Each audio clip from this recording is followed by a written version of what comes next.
Estamos nuevamente juntos.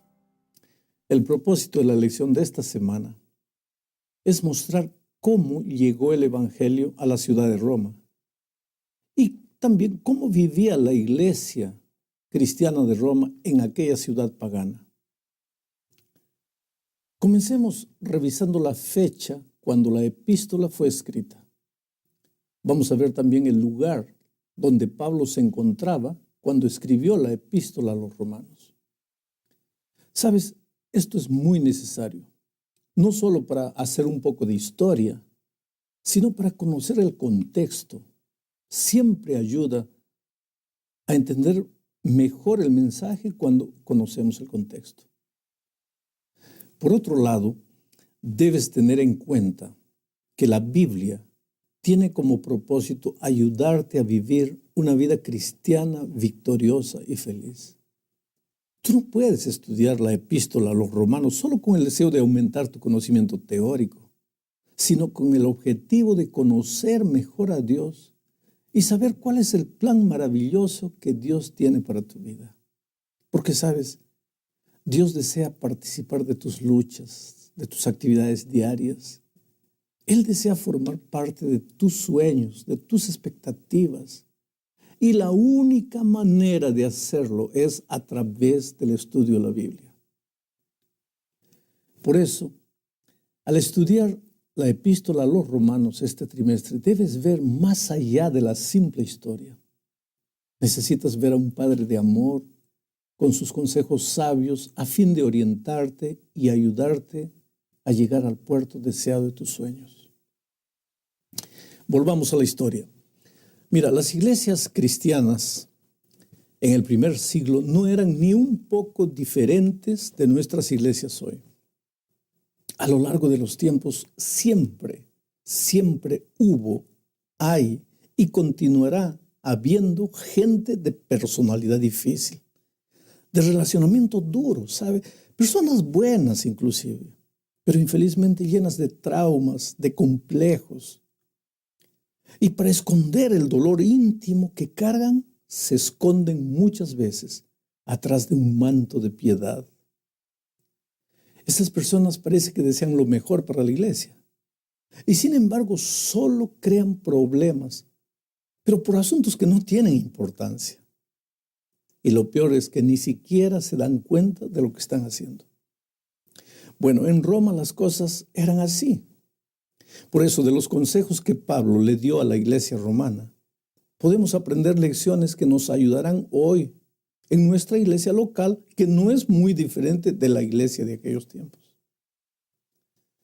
Bueno, Pablo escribió esta carta durante su tercer viaje misionero. El apóstol Pablo escribió por lo menos 13 cartas. Hoy día esas cartas son conocidas como las epístolas paulinas. Pablo soñaba ir a Roma para predicar. Se cree que escribió esta carta a los romanos el año 58, durante su tercer viaje misionero, mientras se encontraba en una región de Corinto. En este mismo viaje, Pablo recibió las ofrendas de las iglesias para los cristianos pobres de Jerusalén. Romanos 15:26 indica que Pablo recibió ofrendas de las iglesias de Macedonia y de Acaya para llevar allá para Jerusalén. El apóstol Pablo no conocía a los cristianos de Roma. El núcleo de la iglesia romana parece haber estado formado por judíos romanos que se habían convertido en Jerusalén asistiendo a la fiesta de la Pascua celebrada después de la muerte y de la resurrección de Cristo. La mayor parte de estos nuevos seguidores de Cristo regresaron a Roma, llevando la semilla del Evangelio de Jerusalén, y entonces dieron inicio a la iglesia cristiana de Roma. La segunda parte de la lección nos lleva a analizar el capítulo 15 de la epístola, versículos 20 al 27. En este trecho se analiza el por qué Pablo demoró para ir a Roma, aun cuando su sueño era ir y predicar allá. A pesar de ser una ciudad grande, Roma, Pablo no fue en primer lugar para allá. Fue a otros lugares menores. Ahora, mira lo que dicen los versículos 20 y 21. Y de esta manera me esforcé a predicar el Evangelio, no donde Cristo ya hubiese sido nombrado, para no edificar sobre fundamento ajeno. Por esta causa me he visto impedido muchas veces de ir a vosotros. Oh querido, aquí hay una lección preciosa para aprender hoy. Mira, la iglesia cristiana estaba naciendo. El Evangelio necesitaba ser llevado a todos los lugares. Entonces, ¿para qué perder el tiempo yendo a una ciudad donde el Evangelio ya había sido predicado? Pablo era un plantador de iglesias, un conquistador de nuevas fronteras, un misionero de avanzada. Ahora, qué pena, ¿sabes? Qué pena que a veces hoy, cuando es necesario dividir una iglesia grande para dar origen a una iglesia pequeña, una nueva iglesia, nadie quiere abandonar la comodidad de la iglesia grande. Yo me pregunto, ¿a dónde se fue el espíritu misionero de los primeros tiempos? El espíritu misionero de Pablo. Mira, Pablo hacía planes para visitar Roma, no para quedarse allí, sino para que Roma le sirviese de punto de apoyo para evangelizar España. Por lo menos eso es lo que dice el versículo 24. Mira, lo voy a leer. Cuando vaya a España, iré a vosotros, porque espero veros al pasar y ser encaminado allá por vosotros. Y una vez que haya gozado con vosotros, ¿te das cuenta? Espero verlos al pasar, dice el apóstol. Porque su verdadero objetivo era evangelizar España, que todavía no conocía a Jesús. Su plan no era ir a Roma y quedarse ahí en la comodidad de una iglesia grande. Solo que en la tercera parte de la lección, vemos que los planes de Pablo no salieron como él había pensado. Quiere decir, él llegó a Roma, pero no de una manera planeada, sino de una manera completamente diferente a sus planes. Explico. Después de escribir la carta a los romanos, Pablo viajó a Jerusalén llevando las ofrendas que había recogido para ayudar a los pobres de la iglesia de Jerusalén. Ahora, de allí él pensaba inmediatamente viajar a Roma, pero no pudo. ¿Por qué? Porque fue preso por causa de las intrigas de los judíos allá en Jerusalén. Entonces fue juzgado y condenado. Quedó 2 años preso en Cesarea, que queda cerquita de Jerusalén. Y desde allí, de la prisión de Cesarea, apeló a César en Roma. Y por causa de esa apelación fue enviado preso para Roma, para ser juzgado allá. Solo que el viaje hacia Roma fue un viaje sufrido. Tal vez es necesario que leas la historia completa de este viaje en los capítulos 27 y 28 del libro de los Hechos. Ahí, en el libro de los Hechos, tú verás que durante el viaje a Roma, Pablo sufrió un naufragio. Y por causa de ese naufragio fue a parar a la isla de Malta, donde muchos también fueron evangelizados, a pesar de que el apóstol estaba preso. Finalmente, después de 3 años de haberle dicho a los hermanos de Roma que iría a visitarlos, finalmente se cumplió su deseo y llegó a Roma, pero llegó preso, tratado de un modo cordial, con mucha gentileza, pero preso. Ahora, la gran lección que aprendemos de todo esto es que muchas veces las cosas no salen como queremos, a pesar de que pedimos la bendición divina y a pesar de que estamos involucrados en el servicio de Dios. Y cuando las cosas no salen como queremos, al principio la tendencia es sentirnos molestos, pensar que Dios no se preocupa con nosotros. Pero el tiempo se encarga de mostrarnos que Dios jamás se equivoca. Querido, escuche esto. Dios jamás se equivoca. Él tiene su tiempo. Y con frecuencia el tiempo divino no combina con nuestro tiempo. Pero finalmente las cosas salen mejor de lo que nosotros habíamos planeado. ¿Qué es lo que quiero decir?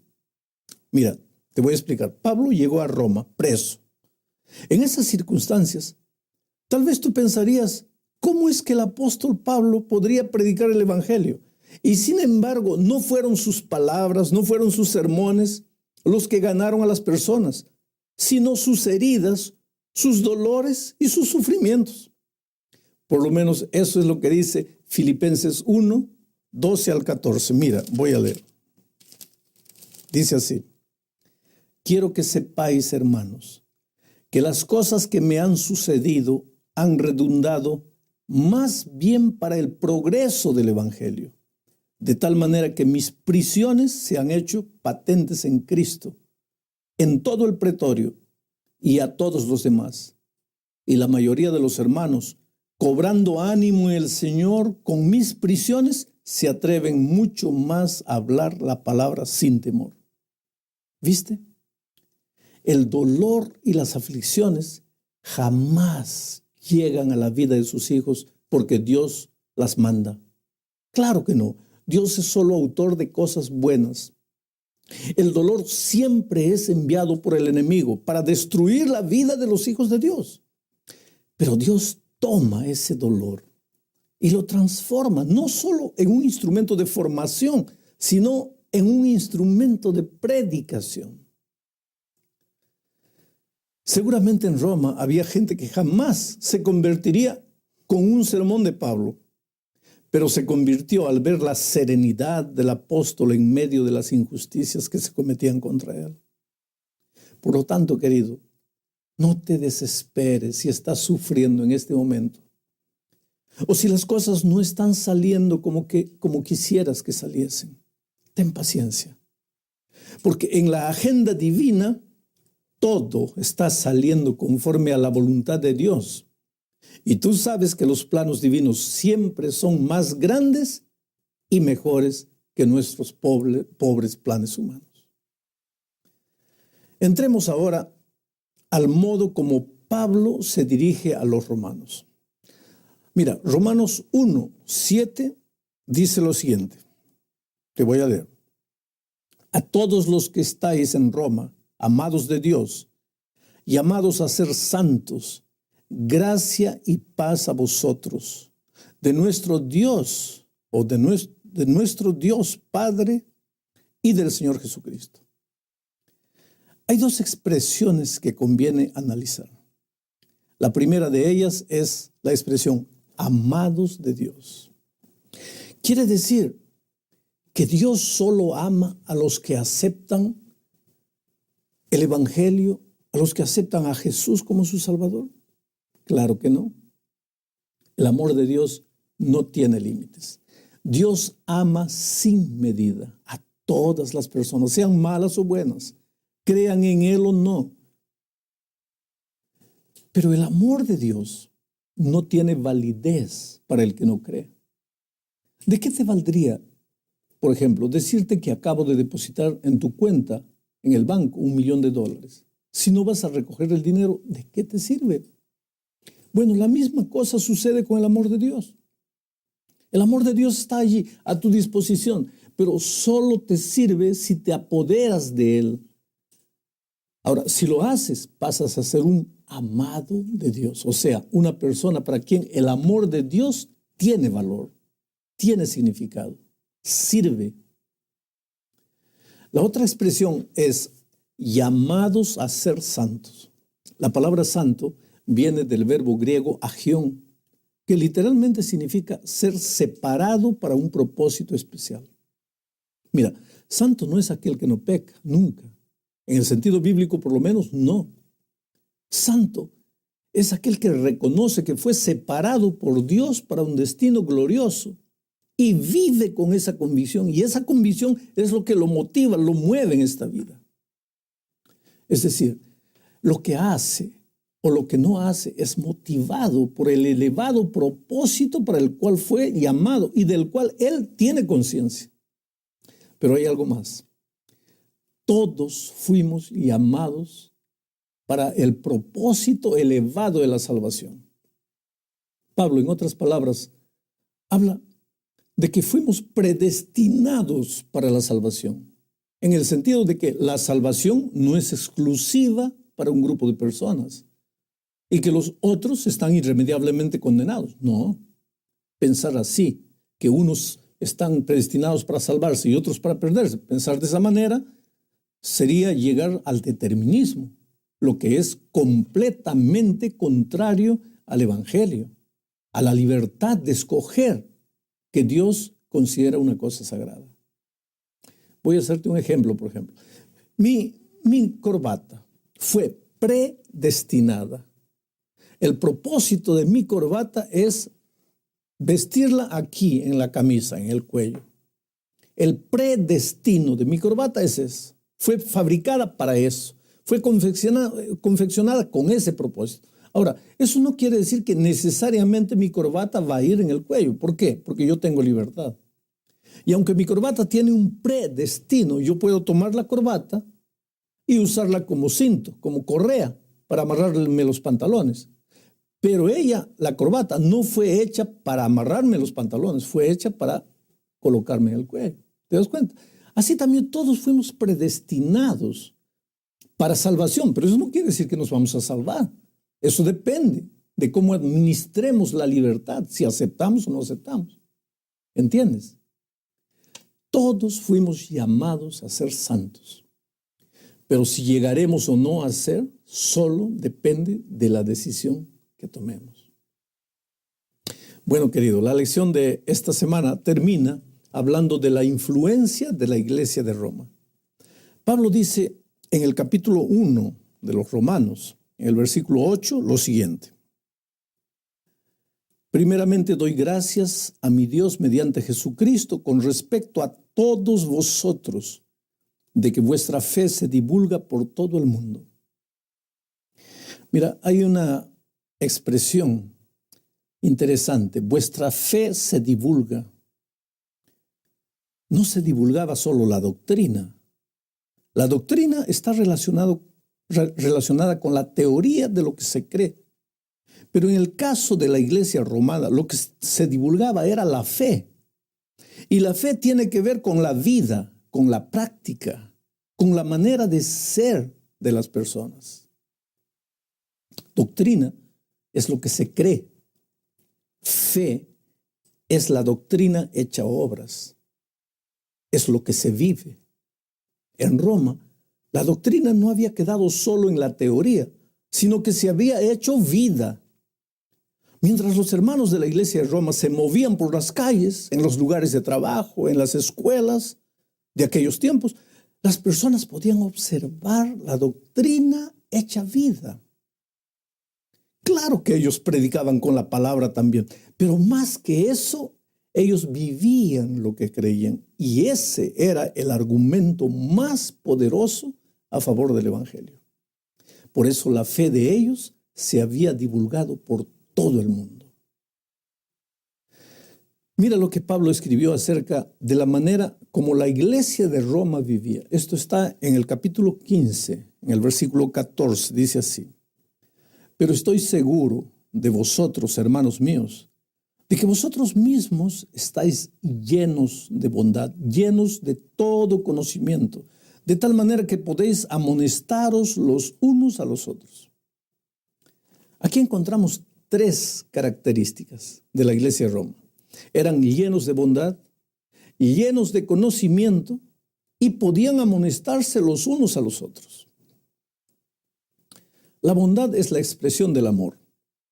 El conocimiento es consecuencia del estudio de la Biblia, y cuando mediante la comunión diaria con Jesús el cristiano vive la realidad del amor, entonces está en condiciones de relacionarse con los otros cristianos de manera sabia y madura. ¿De qué manera? Ayudando, siendo ayudado en la vida cristiana. La iglesia de Roma vivía de esa manera. Y ese modo de vivir se había divulgado por todo el mundo conocido de aquel tiempo. ¿No es maravilloso? La pregunta que debemos responder ahora es la siguiente: ¿pueden las personas decir lo mismo de mí de mi iglesia? O tal vez mejor, ¿pueden las personas decir lo mismo de ti? Porque yo y tú somos la iglesia. Antes de querer juzgar a la iglesia, yo debo juzgarme a mí mismo. Antes de criticarla, debo criticarme a mí mismo, porque yo soy la iglesia. En lugar de querer que haya reforma en la iglesia, debo querer que haya reforma en mi vida. Que Dios te bendiga ricamente.